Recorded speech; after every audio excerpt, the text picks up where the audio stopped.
Good afternoon. I'm Max Brantley with the Arkansas Times. It's Thursday, January 8th, talking about news in Arkansas today. I spent most of my morning watching meetings of the State Board of Education, which is trying to decide what to do about the Little Rock School District. It's the state's largest school district. It's majority minority. It's majority poor children. It has 6 schools that are judged in academic distress because half their kids aren't scoring at proficient level on basic reading and math skills. There's a strong sentiment on the board, encouraged particularly by an organized movement in the Little Rock business community, to get the state to take over the school district. They think the school board is an impediment to improvements in the district. They sometimes have quarrels with the school superintendent. They think that they've got a pretty good plan. The superintendent thinks they have a pretty good plan, although he thinks there's some obstacles in his moving the way he'd like to move.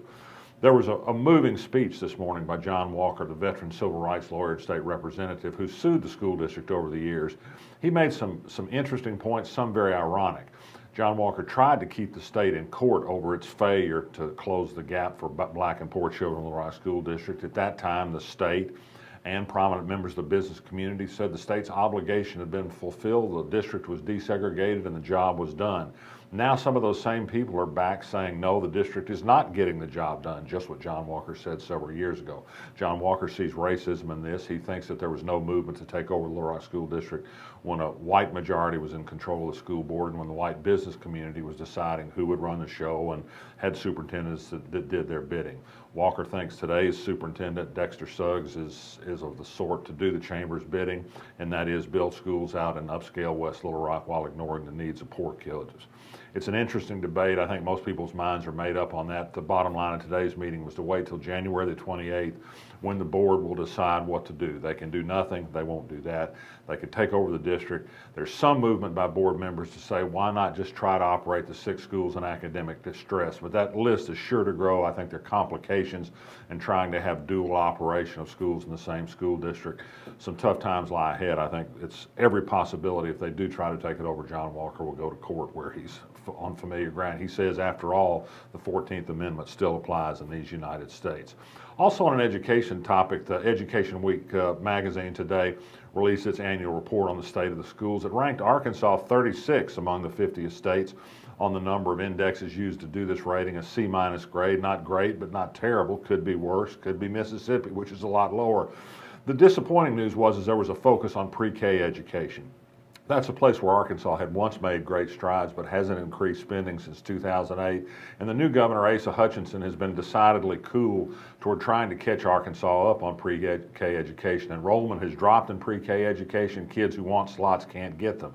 It really ties into the Little Rock school situation because there's a great deal of evidence that shows pre-K education is the one place you can make up ground for kids who are born into disadvantaged situations. Arkansas has a lot of those, Little Rock has a lot of those, but we're not doing all we can to reach them, and that's too bad.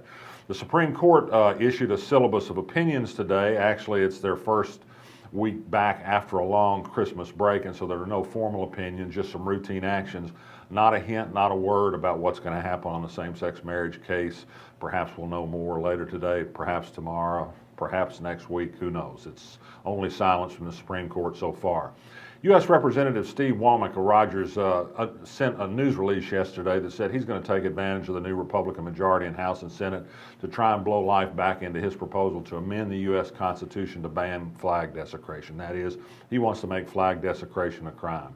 I join the ACLU in saying this is a bad idea. I join Mitch McConnell in saying this is a bad idea. I join some memorable speech making by Dale Bumpers against this idea.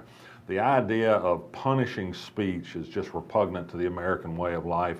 He does this in a week where some people in another country reacted to speech they didn't like by killing people. Womack hadn't proposed to do that, but I think punitive actions about speech really only say how weak your position is, not how strong they are. The pen is mighty, as I said yesterday. I think any efforts to limit speech, however it might be, is only a sign of your own weakness. The flag is a scrap. Burning a flag is a terrible thing, but I don't think it diminishes what the flag stands for, and I think Steve Womack's wrong on this. Doesn't mean he won't succeed in passing this.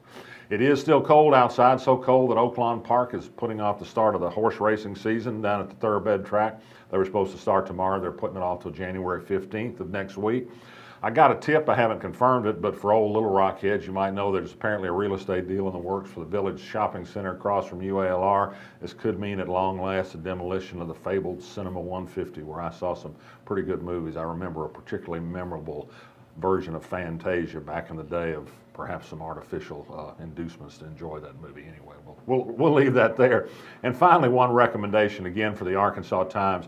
David Kuhn, our brilliant writer, has done it again. Our cover story this week is about a cemetery angel, a woman who worked with AIDS victims back when nobody else would, and that included finding a place that they could spend their final days after they died. It's an incredible piece of work. Don't miss it. It's worth your time. I'm Max Brantley. I'll be back tomorrow.